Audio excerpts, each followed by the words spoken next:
আসসালামু আলাইকুম। আজকে রান্না করব বরবটি, কয়েকটা ঢেঁড়স ছিল, সাথে এরকম বড় বড় করে দিয়ে দিয়েছি আলু, আর হচ্ছে মাছ কষাই রাখছি, মাছ, পেঁয়াজ, তাতে হলো পেঁয়াজ, আদা, রসুন, আর ওই যে তেল গরম করতেছি, তেলটা গরম হলে মাছ দিয়ে দিব।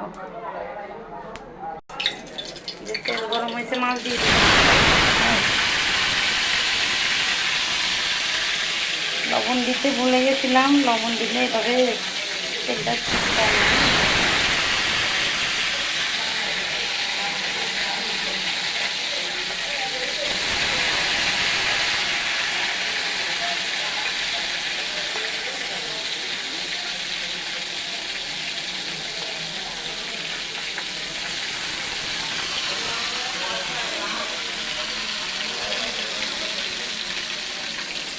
দেখুন লবণ না দেওয়াতে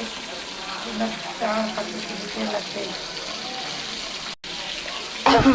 মাছটা এই যে লাল লাল করে ভাজা হয়ে গেছে, পাল্টিয়ে পেঁয়াজ দিয়ে দিচ্ছি। মাছটা এখন তুলে নিব। হ্যাঁ, একটু দিয়ে দিচ্ছি, আর এখানে পেঁয়াজ আর রসুন বাটা আছে, তাতে কয়েকটা হালকা করে জিরা বেটে নিচ্ছে।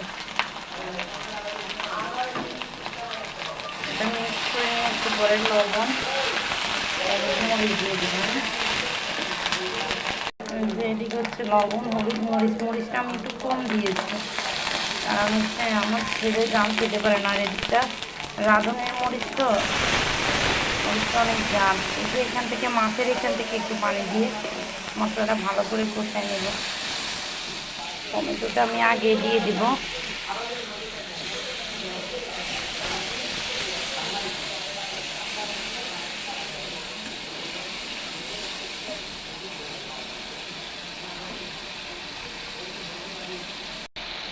এখন দিব একটু রাঁধুনি মিক্স মশলা, অল্প করে নেব মশলাটা সহ। মশলা দেখেন ভালো করে কষে গেছে, চারপাশে তেল উঠছে। হ্যাঁ, এখন যে আলুটা একটু শক্ত, আলুটা আগে দিয়ে দিব।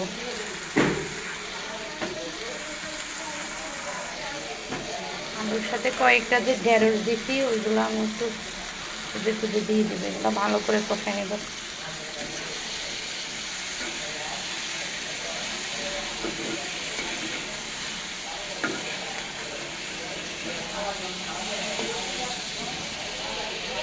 দেখেন আলুগুলো একটু হালকা করছে, ঢেঁড়সটা। এখন আমরা বরবটি দিয়ে দেবো। হ্যাঁ,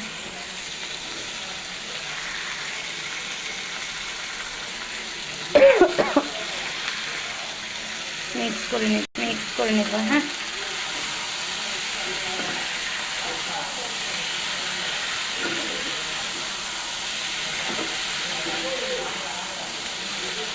কষানোটা যত ভালো হবে তরকারির টেস্ট তত ভালো হবে, ভিতরে মশলা তত ভালো করে ডুববে আর কি।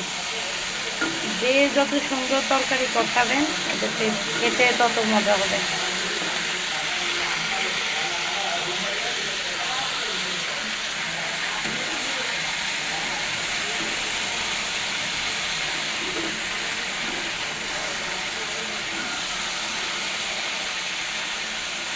আগুনটা এবার একটু কম করে দেবেন। হ্যাঁ, কম করে দিয়ে আস্তে আস্তে ভালো করে কষে তরকারির কালারটা যখন একটু পাতলা হয়ে যাবে, বোঝা যাবে এই যে ঢেঁড়সগুলো একবারে ঘাড়ো সবুজ আছে, তো একটু পাতলা হয়ে যাবে কালারটা, তখন বুঝবো যে হয়ে গেছে।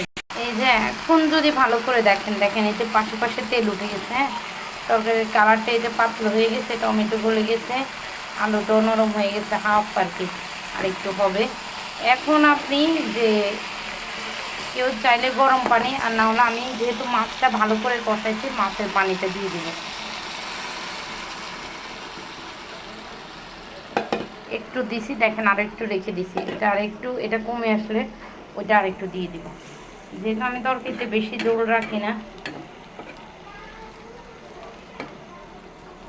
ফ্লেমটা বাড়িয়ে দিব। এই কয়েকদিন গ্যাস ছিল না বলছিলাম, অনেক দিন যাবত এরকম সমস্যা, জানি না আল্লাহর কি রহমত, আজকে 2 দিন একটু ভালো গ্যাস আছে। যদি যারা গ্যাসের ওইখানে আসে তাদের উপর আল্লাহ রহম করুক, তারা যেন সবসময় এরকম গ্যাস দিয়ে রাখে আমাদেরকে। এটা ভালো করে কষানোর পরে এই পানিটা সহ দিয়ে আমরা ওই পাতিলে নিয়ে নেব। হ্যাঁ, এটাতে রাখবো না। যে তরকারিটা আমরা পাতিলে নিয়ে নিয়েছি, কড়াইটা থেকে একটু পানি দিয়ে গরম করে এটাতে অল্প একটু পানিও দিয়েছি। হ্যাঁ, এখন আমরা তরকারিটা বলক আসলে ডাকটা দিয়ে চুলে ডিম করে রেখে দিব। আল্লাহ হাফেজ, সবাই ভালো থাকবেন, সুস্থ থাকবেন, আমাদের জন্য দোয়া করবেন।